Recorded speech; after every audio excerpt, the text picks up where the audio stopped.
سورہ صف آ گئی ہے، اس کی 10ویں اور 11ویں آیت۔ اللہ تعالیٰ نے فرمایا یا ایھا الذین آمنو، اے ایمان والو، هل ادلکم علی تجارت، کیا میں رہنمائی کروں تمہاری ایک ایسی تجارت پر تنجیکم من عذاب علیم، جو تمہیں ایک دردناک عذاب سے نجات دلوا دے۔ کتنی بڑی بات، آپ بھی کرنا چاہیں گے وہ تجارت؟ میں تو کرنا چاہوں گا۔ وہ تجارت کیا ہے؟ اللہ تعالیٰ فرماتے ہیں تؤمنون باللہ ورسولہ، تم ایمان لاؤ اللہ تعالیٰ پر اور اس کے رسول پر، وتجاہدون فی سبیل اللہ، اور تم جہاد کرو اللہ تبارک و تعالیٰ کے راستے میں، باموالکم وانفسکم، اپنے مالوں کے ساتھ اور اپنی جانوں کے ساتھ۔ ذالکم خیر لکم ان کنتم تعلمون، یہ بہتر ہے تمہارے لیے اگر تم جانتے۔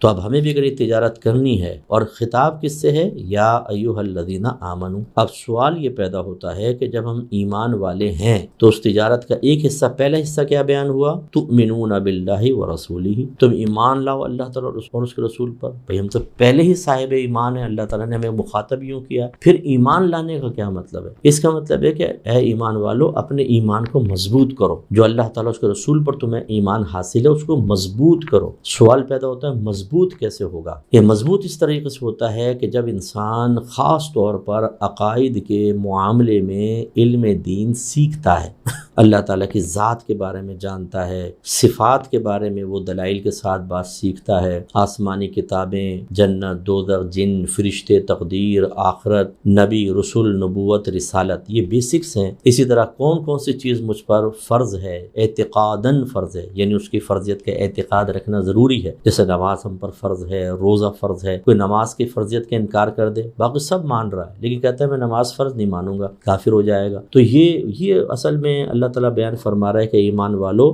اللہ تعالیٰ اس کے رسول پر جو تمہیں ایمان پہلے حاصل ہے اس میں مضبوطی اور ترقی پیدا کرو۔ اور یہ ہمیشہ یاد رکھیے گا، یہ ترقی کیسے ہوگی؟ جب آپ علم دین سیکھتے رہیں گے۔ اس لیے ہم اللہ کے کرم عرصہ دراز سے علم دین سیکھا ہوا ہے، یعنی عالم کورس، مفتی کورس کیا ہوا ہے، لیکن جب ہم پڑھاتے ہیں، مزید مطالعہ کرتے ہیں، تفسیر بیان ہوتی ہے، آیات سامنے آتی ہیں، تو اور ایمان میں مضبوطی آتی ہے۔ آپ کو اللہ تعالیٰ کا پر یقین حاصل ہے، اللہ تعالیٰ ہے، بڑی قدرت والا ہے، لیکن جب آپ کے سامنے اللہ کی قدرت عظیمہ کو بیان کیا جائے گا، اس اعتقاد میں اور مضبوطی آتی ہے، زبردست قسم کی مضبوطی آتی ہے۔ مثال کے طور پر اللہ تعالیٰ، ہم کہتے ہیں جی بڑی وسعت والا ہے، اس کے پاس بڑے خزانے ہیں، آپ کہتے ہیں بالکل مصاب ہیں، لیکن اگر میں آپ کو تھوڑا سا ان خزانوں کی تفصیل کی طرف لے کر آؤں تو پھر آپ کو اور اچھا یقین آئے گا اور اعتقاد مضبوط ہوگا۔ مثال کے طور پر ہم یوں کر لیں، دنیا میں کتنے انسان ہیں، کتنے جنات ہیں؟ شیر، چیتے، گیدڑ، لومڑیاں، جنگل کے بہت سارے جانور، پھر گھاس کھانے والے جانور یعنی جو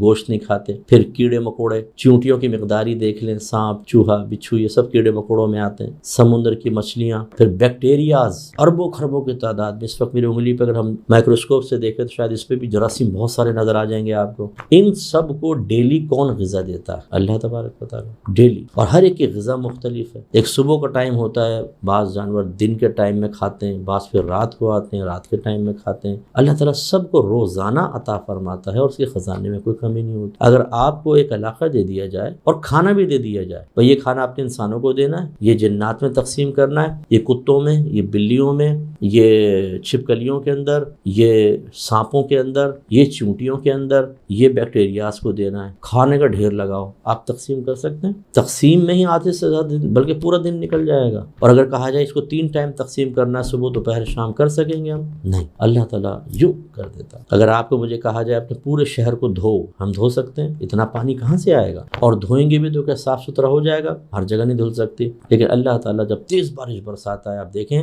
5 منٹ کی صرف بارش ہوگی، موسلا دھار، کراچی، جیسے ہمارا کراچی سب پاکستان کا سب سے بڑا سٹی ہے، ایک ایک چیز دھل جاتی ہے، پتا پتا دھل جاتا ہے، وہ چاہے تو ایک لمحے میں پورے سٹی کو دھو دے۔ اس طریقے سے جب ہم غور و تفکر کرتے ہیں نا تو ہمارے ایمان میں اضافہ ہوتا ہے۔ دوسرا اللہ تعالیٰ نے فرمایا اللہ تعالیٰ کی راہ میں اپنے مالوں اور اپنی جانوں کے ساتھ جہاد کرو۔ اب وہ والا جہاد تو ابھی فی الحال ہے نہیں کہ چلیں تلواروں سے لڑیں یا گنوں سے جا کے لڑیں، تو اپنے نفس کے ساتھ جہاد، اپنے مالوں کے ساتھ، اپنی جانوں کے ساتھ۔ مالوں کے ساتھ جہاد کیسے ہوگا؟